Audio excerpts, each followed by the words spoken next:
नहमदुहु व नुसल्ली अला रसूलिहिल करीम अम्मा बाद फ़अऊज़ु बिल्लाहि मिनश शैतानिर रजीम बिस्मिल्लाहिर रहमानिर रहीम।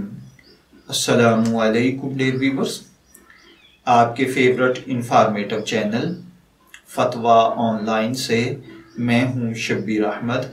हमारा आज का टॉपिक है, क्या वितर तरावी से पहले पढ़े जा सकते हैं या नहीं।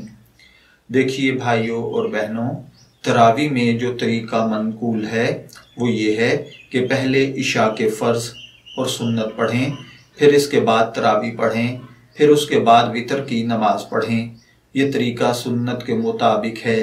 लेकिन अगर किसी ने तरावी से पहले वितर की नमाज पढ़ ली तो भी नमाज हो जाएगी, दोबारा पढ़ने की ज़रूरत नहीं।